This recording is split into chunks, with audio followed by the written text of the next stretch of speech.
Magandang araw po, Doc Willie, Doc Lisa. Medyo may good news tayo ngayon. Magandang araw po, Doc Willie, Doc Lisa. Medyo may good news tayo ngayon. Update ko lang po, dito kami. Kwento lang kwento lang po namin yung journey kasi talaga kahit ako namamangha. Namamangha ako sa dami ng miracles na nangyayari sa buhay ko. Parang hindi ko na alam kung tunay ba to, gising ba ako, buhay ba ako. Pag biglang lumakas ako, biglang tumaba na naman ako, ano ba meron dito? Oh, bumalik agad yung katawan ko. So many miracles happening. I have to witness for God that this is all His will. Sino ba ako? Tao lang ako eh. Doc Lisa, ikaw mas witness ka sa nangyari. Yes, so nagpapasalamat tayo sa Panginoon. Siya po ang talagang healer, the divine healer ng lahat sa atin. Ano ba na-experience? Ba ikaw mas alam mo nangyari eh. Okay. Kasi wala na ako sa sarili ko. Dun sa nangyari kay Doc Willie, simula naman dun sa start, may reason lahat yon, may guidance din, may mga taong tumulong. Maraming salamat po sa inyong lahat. So, ang nangyari kasi talaga, 1 year na itong sumasakit dito sa tiyan ko. Pero, wala talaga akong clue itong sarcoma na to. Wala tayong risk factor. Lahat nga ng bawal ni sigarilyo, alak, barbecue, lahat wala akong kinakain doon. Super healthy talaga ako. Kaya imposible na sasabihin, magkakasarcoma ka because may kinain ka. Wala talaga. Super healthy ang ginagawa ko. Kaya nung lumaki yung bukol, sabi ko, baka hindi to masamang bukol eh. Baka blessing to. Minsan yung mga cancer na yan, blessing. So, nung lumaki na lumaki, lagi ko na sinasabi sa sarili ko, may nafe-feel ako na may mission ka pa, Doc. I'm 60, I'll be 61 now this month. So parang may mission ka pa, may gagawin ka pa sa Pilipinas. Hindi ko naman alam kung ano yun. Bigla-bigla na lang mga 2 months ago, biglang lumaki tong bukol na to. Halos puputok na siya. At nung na-admit ako nga, namanas na talaga yung buong katawan ko. Itong bukol na to, inipit lahat ng organs ko. Grabe. Inipit yung kalahati ng katawan ko. Manas na yung paa ko. Hindi na ako makalakad sa manas. Pati tiyan ko inipit. Puso ko, alam nyo yung puso ko. Puso mo nandito, di ba? Gitna. Puso ko nasa kilikili ko na. Yung puso ko, inakyat niya dito. Grabe yung bukol. Oh, kaya nung pag tinutudi echo ako sa kilikili ako, tinusabi ko na ako. Tapos yung puso ko, nakaipit pa yung right atrium. Pisa pa. Inferior vena cava, pisa. Yung paglundok ko, pisa. Yung baga ko, may mets pa, metastasis pa. My God. May pleural effusion pa ako. Baka cancer pa. May bukol pa. At pinakamatindi, kinain pa yung buto ko sa likod. Pang Saint Bernadette na to eh. Yung kay Our Lady of Lourdes, yung saint, yung babae. Bone pain yun eh. Cancer pain. That's the worst pain. So, nung nandoon ako sa isang ospital, nakita ko yung gamutan natin sa Pilipinas talaga. Hindi talaga po pwede. Talagang mamamatay tayo. Ang daming kulang sa atin. Mabagal diagnosis, mabagal treatment, mabagal lahat. Kahit private mabagal lahat. Hindi, syempre, yung nurses natin, 1 year, ang daming kulang. Hindi lang sa charity patients, mas kulang pa. Kahit sa private, kulang din. Ang ma-example ko lang parang Carlos Yulo eh. Marami tayong magagaling na Carlos Yulo. Pero hindi magiging gold medalist kasi nga wala tayong gamit sa Pilipinas. Swerte lang si Carlos, nakatrain siya sa Japan. So, marami tayong magagaling na doktor. Pero hindi magiging Carlos Yulo kasi nga kulang tayo sa equipment sa Pilipinas, kaya yung hospital natin. Kulang tayo sa mga magagandang gamot. Like itong gamot na to, albumin lang to. Bira to gamitin sa atin dito, kaliwat kanan. Nasaksakan ako nito. 2 nito for 3 days. Naku, napakaganda. mahal kung mahal, pero syempre, dapat marunong ka muna. Tsaka tayo hanap ng murang source sa ibang bansa, 'di ba? Dadali natin sa Pilipinas. Ito, hahatakin niya yung manas mo, ilalagay sa katawan mo, yung dugo mo, lalakas ka, tapos iihi mo lahat. Kita mo, gumanda kulay ko. Pang-anim na shot lang. No? Ay, no? Biglang gumanda blood pressure ko, tanggal manas ko sa paa.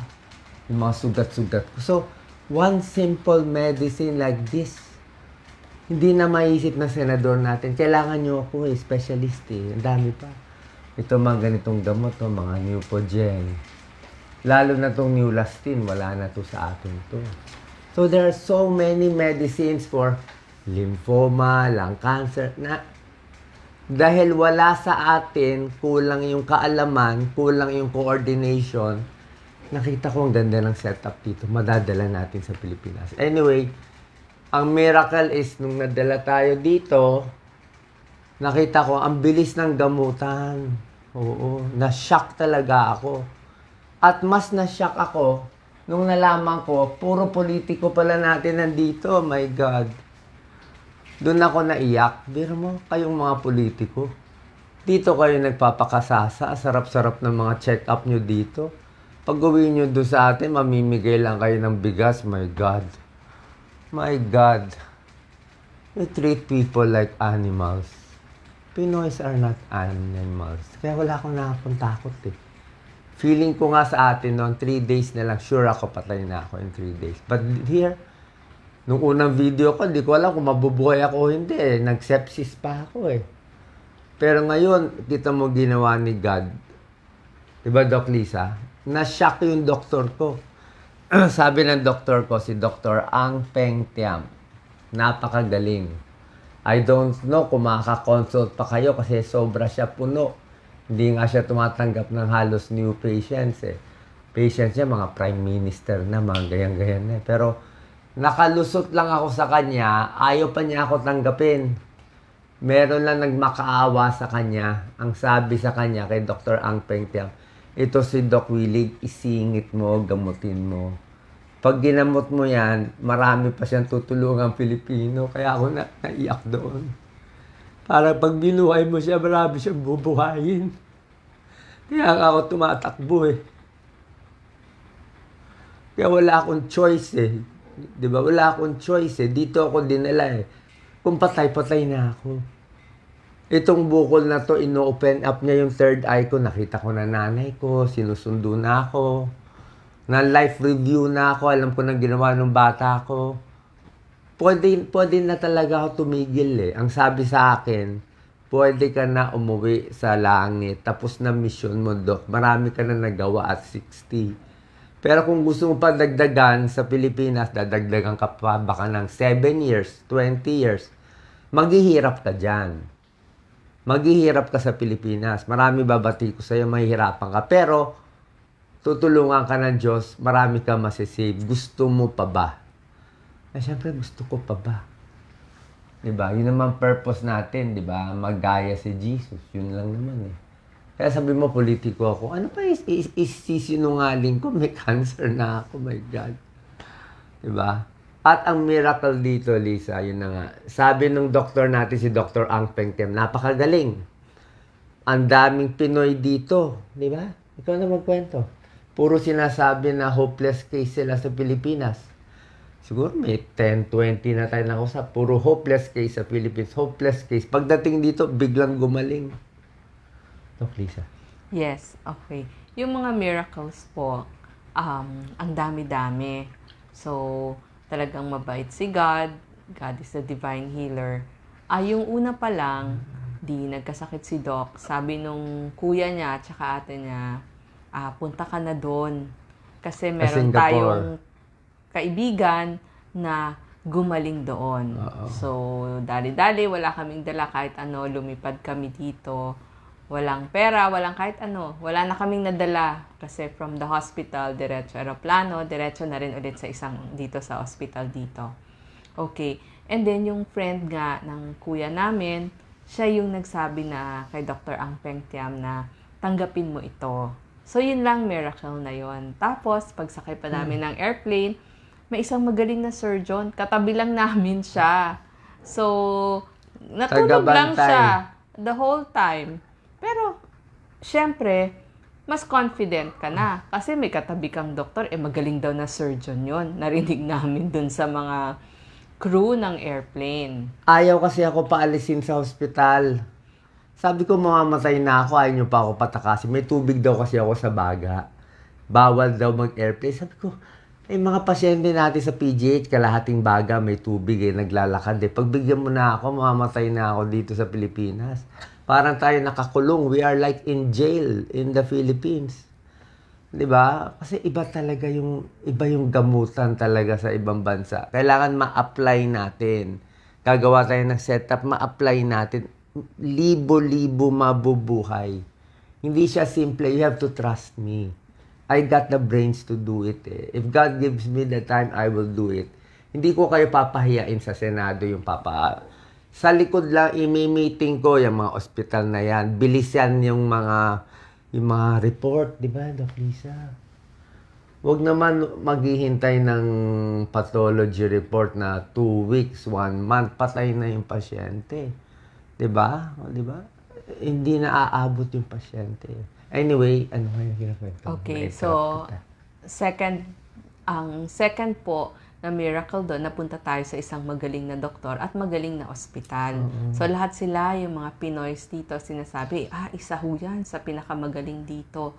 So, dali-dali, ginawa lahat ng laboratory, lahat may resulta agad. Ang bilis. Tapos, gamutan dito, mabilis. Miracle na po yun. Kasi every hour, every minute counts. Bawat segundo na nandyan yung hindi magandang bukol sa katawan natin. Siyempre, iikot yung mga bad cells na yon sa ating dugo at pwede siyang magkalat sa iba't ibang lugar. Okay? And, isa pa pong miracle. Lahat ng masalubong ko, nung una, mahina pa si Doc, sabi namin, wag muna siyang mag-vlog. And then, nung sabi niya, hindi, kailangan malaman nila, nasan ako, ba't hindi ako nakakagawa ng mga vlogs. Dati, almost everyday nagpa-vlog si Doc. So, nung sinabi niya, lahat nagdasal. So, yun lang, third miracle na. Malaki masyado. Imagine, i-storm mo yung heaven para kay Doc. Lahat sila nagpipray. Sabi ko, Doc, ngayon ako nakakita. Parang buong Pilipinas. Lahat ng kaibigan natin, kakilala dito sa Facebook, sa YouTube, pinagdadasal ka. Di ba, kung tutuusin, konti lang naman ng kamag-anak natin, tsaka yung talagang personal na kaibigan. Pero sa'yo, ang dami-dami nila. Lahat ng masalubong ko, pag lumabas ako dyan sa kalye, praying for Doc. So, siguro, talagang papakinggan ng Panginoon. Pati yung mga kaibigan namin, nagpunta sa Fatima, nagtirik ng kandila, nagpamisa, kapitbahay, ka-village, lahat po. Nagdasal, nagpamisa, nagtirik ng kandila. Maraming salamat. And then, so, 2 cycles na of chemo. So, sabi ng doktor, ni Dr. Ang, okay, hindi pwedeng laboratory lang. Kailangan actual. So, eto na yung PET scan. So, lumabas na ho yung resulta ng PET scan. Kasi doon sa Manila, so, doon sa mga CT scan, MRI, sabi na it's around mga 16 cm. So, dito po, nung unang dating diniuris muna or pinaihi or tinanggal muna lahat ng tubig sa katawan ni Doc. 22 Tsaka pounds in-scan, of water. Opo. So, dito lumabas 13 by 13 by 13. So, yung 16, after tanggalin yung mga water, 13 by 13 by 13. 13 centimeter yung bukol. cm, yes. So, after 2 cycles of chemo, o ibig sabihin, nung gamutan, nakadalawang cycles na, so that's 6 weeks after, ito na yung tunay. So, lumabas nga po last Explain week. ko muna. Bago binigay yung gamutan, nag-sorry pa yung doktor na magaling sa akin, si Dr. Ang Peng Tiam. Sabi niya, Doc Willie, I am very sorry you have a very bad cancer. Sabi niya. Sabi niya, itong cancer mo, bihira gumaling. Bihira mag-respond. Sabi niya, sana lymphoma na lang. Sana lang cancer na lang. Sana wag sarcoma. Wala daw. Bihira. Kung liliit man daw, baka 10% lang. Kasi ang gamutan sa buong mundo daw, ay sobrang konti lang. Kaya nung lumabas yung result, na-shock siya eh. Na-shock siya. Nalagay ko 60%. Actually, around 50% reduction pala. Opo. Mapakita mo yung So, result. it's a nerve sheath sarcoma, sabi ng Rare. doktor. Opo, medyo rare yun. 10% of the sarcomas nerve sheath. So, mabilis lumaki. Tiyatanong nga, marami bang bukol-bukol dati? Sabi ko, wala naman kaming neurofibromatosis, yung mga bukol-bukol sa katawan. Doon napapansin ko lang, parang laging maraming kuntil si Doc. Lahat mo tayo may Oo, kuntil. pero lahat naman tayo may kuntil. But probably, yun daw yung most common. Or kundi, baka walang dahilan. Okay, so paglabas, Popost natin ang itong PET result. scan, titignan mo pala yung umiilaw. So yung umiilaw, yun yung gusto mong tanggalin o patayin ng mga gamot. Kaya chemo means chemicals or gamot pangpatay dun sa mga bad cells. Okay. So, yun na nga. Yung result na lang. Oo. Sabihin mo na lang. So, yung laki, kasi yung labas naman daw noon, mga dead cells na. So, yung umiilaw, lumiit. Sabi niya, yung SUV max 6.5, dati daw 12. So, almost nangalahati. Tsaka ang maganda, SUV yung max. mga lung nodules, hindi daw siya umiilaw. Ibig sabihin, Yung kalat sa baga. Oo. May kalat. Kaya nga stage 4 ako eh. Stage 4 ako. so hindi daw siya... Dito bali walang stage 4. Oo. So, ito yung drawing. Sige, Opo. ano yung dating Ito. ilaw? Ito yung malaking ilaw. Ito yung malaking ilaw dati. Yung may Kita mo. arrow. Ito yung buong bukol. Yung bukol, parang mga patay-patay na yan. Dugo-dugo na yan eh. Oo. Pero itong may ilaw, yan ang galit. Yan yung buhay. Yan ang buhay na talagang laki na laki. Pati yung buto ko kinain. Grabe naman talaga ito. Pati buto ko. Kita mo ang ilaw niya ngayon. Biglang lumiit. Oo. So, maigi na lang Tapos, ang sabi ng doktor sa akin, ni Dr. Ang, kala ko sasabihin niya, ang ganda na gamutan ko. Alam sabi niya? God loves you. Sabi niya, God loves you. Ulit siya na ulit. Parang ngayon lang daw siya nakakita na lumiit. Hindi siya makapaniwala. Sabi niya, paano ka magkakaroon ng 17 million followers? Eh, sa Singapore, 6 million lang population namin. Sabi ko, interviewin kita minsan, tuturuan mo kami sa Pilipinas. Paano yung ang ganda ng setup mo? Tsaka ito, ang galing ng setup ng doktor ko. Nandito lang siya. Anytime I can text him. Oh. Tinext ko na may rashes ako sa paa. Oh. In 15 minutes, tinawagan na niya yung dermatologist niya. May gamot na ako para sa paa. Siya na tumawag sa dermatologist in 15 minutes. Kasi high-tech na ngayon eh. High-tech Diba? lang sila. Picturean mo Viber lang. lang. Ibibigay sa doktor. May sagot. Kaya agad niya bigay yung doktor. cellphone niya sa 1,000 patients or 2,000. Meron silang setup, napakaganda. Ang bilis. Sabi ko, ba't ang ganda ng gamutan niyo dito? Parang miracle. Yung speed nila. Tsaka yung coordination ng doktor. Tayo, makikita ka ng first day ng doktor o dadalaw, re-repair second day, third day, fourth day. Titingin ka na lang sa pader at sa pintuan at naghihintay ng wala. Diba? Marami tayong kulang. Marami tayong mabagal. It's really parang naging sistema na eh. Okay, so So, here, kailangan mapabilis natin. kung pwede yun. pong outpatient lang para makatipid Yes, yung mga puro pasyente. Tapos isang doctor lang. Pero magagaling po yung staff nurses, mga oncologic nurses. Kasi magagaling na sila. Talagang hasa sila sa pagbigay ng mga gamot. Kasi hindi naman basta-basta mag-alaga ng mga cancer patients. Tsaka yung mga tanong nyo, alam nila sagutin and i-explain. Pero, syempre, ang paggaling dahil nga sa panalangin ng mga tao sa Panginoon. Sa inyo. Kayo to. Yes. Meron kayong na ano. Tsaka syempre, ayoko naman ako lang gagaling. Pinapag-guilty nyo ako, sino ba ako, di ba? Dasal kayo ng dasal, bibigyan nyo ako ng isang dasal, di papalitan ko ng 100. Kung 1 million kayo, di 100 million babalik, papagod ako dun. So, I mean, ako ready to go na ako. Life is short, di ba? Buhay, patay. Basta maayos mo lang, ay gawin mo lang maayos. Bahala na Diyos, bahala na si San Pedro, I know where I'm going. Pero ngayon, mukhang binubuhay tayo. Tsaka isa pa pala, pag ito sa mga pag may bukol ka pala, parang nag-open yung utak mo eh. Parang, minsan may magsasabi sa akin na inumin mo tong ano na yan. Parang may nagbubulong eh. Parang may mga angel na inumin mo itong gatas na to na may pampalakas. Kailangan mo yan ngayon, dehydrated ka. O isang beses, kailangan idumi mo to. May naka-stack sa bituka mo. You have to, kailangan ilabas mo.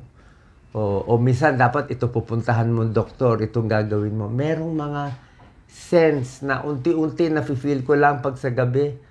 Parang umaayos. Unti-unti, lumuluwag yung puso ko. Lumawag na yung sa pag-ihi ko. Unti-unti, namamagic. May init na dumarating. Sabi nila, prayers daw yun eh. Tapos bigla yung daanan, kahapon lang, lumuwag na ang huling problema ko, yung pagdumi. Dahil sa laki ng bukol na andon, yung bituka ko naipit, yung small intestine. Ayaw lumabas yung utot, ayaw lumabas yung dumi. Kahapon, last 2 days, labas na lahat. Grabe. Baka kumakain kayo maselan, pero iba ang lumabas sa akin. Parang hindi na siya normal. Parang cancer cells ang lumabas eh. Parang cancer cells ang lumabas. Ibang klase, parang... Yan ang sinabi, labas mo lahat ng dumi. Kain ka ng kain. Yan pala ang tip ko sa cancer patients. Kahit ano, kainin nyo. You have to fight. Diba? Kasi pag wala kang kakainin, wala tayong panlaban. Ang source lang natin pagkain. Kung gatas, tubig, ano pa ba, tokwa, ano pa ba mga... Kung ano malasahan nyo, kahit lechon, kahit ano pwede, basta kumain kayo, may laban. Kasi nung time na hindi ako kumain, doon ako na-admit eh. Nung nag-neutropenic sepsis ako. Kasi nga, yung panlasa natin iba. Kita nyo, yung mga side effect. Okay lang yan, tiis tayo sa side effect eh. Ito, nagdadrive buong katawan, nagbabalat sa chemo, di ba? Nasusuka, lasang bakal lahat, pero tiis pa rin. O may headache ako pag chemo, kaya alalay lang. Kakakimo ko lang kahapon. Di ba? Pero despite that, dasal lang, alaga lang. Pero tandaan nyo, pag nasa Pilipinas, if you give me the chance, talagang aayusin ko. Lahat ng pwede ayusin sa all levels. Okay? Makikiusap tayo. Makikiusap tayo sa mga bawat right lugar. people Na bumilis. Na part ng healthcare system para naman mapaganda lahat. Kasi dami ko pong nakikilala dito, mga Pinoy din, so marami na kami nag-uusap, marami silang naituturo sa akin, paano mag-survive dito, ano yung mga dapat gawin, paano mag-extend ng visa. So, isa na doon si Audrey. So, kapitbahay pala namin siya doon sa Libertad. So, yun, parang meron na kaming samahan. And mabait din sila lahat, ginaguide nila yung mga bagito tulad namin kasi sila mas nauna na. And then, yun. So, that's another miracle kasi makikita mo sila dito. At ngayon, pag nagdadasal kami, sinasama na namin yung mga kakilala namin din na mga patients kasi mas kailangan nila. So, hindi lang isa, hindi lang si Doc Willie, pero lahat na rin ng kaya nyong kakilala nyong pwedeng ipagdasal. Isa lang naman iniisip nila eh. Sasabihin nila, Singaporean, hindi kami makakapunta dyan. Nandito kami sa Pilipinas, nakakulong kami. Kaya nga, i-a-apply nga natin lahat sa Pilipinas eh. Dito, natuto lang ako. Practice ko lang to. Biro mo sa lahat ng bibigyan ng sarcoma, bibigyan nila yung may 17 million followers na may sarcoma para ako magturo nga eh. Hindi dapat binigay nila kay Juan de la Cruz o kung kanino. Diba? Bakit bibigay ni God ganyan? Tsaka bakit niya ako papagalingin pa? Para ke pa? Gusto mo sigawan? Diba? Tsaka tinanggal niya yung takot ko. Hindi na ako takot kahit kanino. Ay, takot sa politiko, takot sa bad news, takot sa basher. Naku, matakot ka sa sarcoma. Baka pagising mo, naku, mamaya may bukol na. Kaya mahirap mag-wish ng masama kasi this is the worst that can happen. I mean, yung mga politiko natin ang gusto pa magtagal, magpayaman. Ako, pag may sakit kayo, wala nang iisipin na yun. Isipin mo lang, mabubuhay ka ba next week? Ano plano mo next week? Huwag kayo masyado magplano. Ano ba sabi sa Bible? Huwag ka magplano ng 2 years, 3 years. eat, drink, be merry, tomorrow you shall die. Di ba? Hindi mo alam ang buhay natin. Kaya, second life ko na to. Di ba? Feeling ko, lumalakas ako. Hindi ko alam. Ang request ko kay God, at least 7 years. Di ba? Tapusin ko ng maayos to. Makasave ako. Kung hanggang doon lang, that's it. Okay na ako. Pero, siya bahala. Siya bahala. So, medyo lumalakas tayo dahil sa inyo. Thank you, thank you, thank you, Doc Lisa. So, ang daming miracle, even before, na I cannot attribute it. Sabi mo politiko, hindi ako politiko. Win or lose, this is God's miracle. Alam ko hindi ito uso. Alam ko anong gusto ng Pilipino eh. Yung para manalo. Alam ko style eh. Bigyan mo libre libre gamot, paggalitan yung libre hospital, lahat libre. Hindi magagawa agad-agad. Imposible. Kasi sobra na tayo nahuli. Para maging Singapore tayo, we need 50 years. Diba? Inumpisahan nila sa bata. Pero hindi tayo magtatagal ng 50 years. At least umpisahan na natin kahit 2 years, 3 years. Kailangan meron na mag-umpisa na marunong. I'm happy with Senator Bongo sa Committee on Health. Marami siya nakikitang maganda. Pero mas marami pa ako madadagdag. Pero Sen Bongo is very good sa Committee on Health. Marami pa ako madadagdag na sa DOH marami nga ayusin. Sa PhilHealth, ang dami natin pera magagamit doon. Sa FDA, nako yung mga gamot natin, dapat yung mga good quality, sigurado. Dito ang gamot, parang feel ko yung gamot eh. Sa atin yung gamot, parang baka hindi 100% yung laman ng iba. Hindi natin masabi. Kaya hindi gumagaling yung ibang kababayan natin, di ba? Yung mga counterfeit, yung mga issue natin. Titingnan po natin lahat. Final words, Doc Lisa? Yes, dun sa mga relatives ng mga patients. Oo, laban lang. Laban lang. And syempre, mas maging mabait tayo kasi hindi natin alam yung mga nasasalubong natin. Baka may pinagdadaanan din sila. So, yung kindness natin, ikalat din natin. And pray for other people also. Tsaka maganda na naman ginawa ko. Wala naman ako inaway na politiko. Wala naman ako kahit ano sa kanila. Si kanino ka kaalyado, Doc? Wala. Sa Diyos and me. Win or lose. Kaya kita mo yung mga political commentator, hindi tayo pinapansin eh. Isip nila yan, si Doc Willie, imposible manalo yan. Imposible. Imposible daw manalo ang Diyos eh. Kasi masyado na nakorap yung ulo ng kahit mga commentaries natin. Sasabihin, wala na yan. Iba na ngayon, pera-pera na, bayad-bayad na, di ba? Magkano na ba ngayon? 1.5 per vote? 3,000 per vote? Di ba? Yan na lang. Okay na sa mga Filipino voters. Ngayon daw ang corrupt eh. Okay na daw eh. Basta magbibigay ng pera. Basta may ayuda. Ganun na ba tayo kababa? Di ba? Is this not God's call? Di ba? Na magtinu-tinu naman. Malay mo, baka number 12 tayo. Baka lumampas pa tayo sa number 12. Mas-shock sila. Di ba? Baka maraming magbalik sa simbahan. Marami magbalik sa mosque. Lahat, any religion is okay. Muslim, Catholic, Hindu, Buddhism. Basta nagdarasal sa paniniwala mo, re-respetuhin po natin. God bless you. I just want to thank everyone. Not for me. Kayo po, pagalingin nyo rin sarili nyo. Kung naggawa ko, I'm sure magagawa nyo rin. Ha? Diba? Sa maayos na paraan. Doc Lisa. Yes, so prayers lang po. Prayers sa family natin. Yun ang purpose natin here in life, to support yung family natin. Wag ho natin kakalimutan yun. Okay. And then second, yung neighbors natin, yung nakikita natin. Actually, natatakot ako magsabi nung una na may sakit ako. Alam bakit? Kasi pag politiko nagsabi, sasabihin, buhay pa ba yan? Dapat matagal na patay yan ha. Di ba laging ganun sila? Yun lang ina-expect ko, na buhay ka pa papatay. Anyway, sa akin, kahit pa paano, marami naman ang nagbubuhay kaysa pumapatay. Pero wag naman natin ganunin yung mga ibang politiko. Hindi rin naman maganda. Wag naman ganun. Wag na mag-bash. Kasi no need eh. No need. Hayaan mo na sila. I-pray na lang natin. Pray na lang natin sila. Ha? God bless you. Thank you.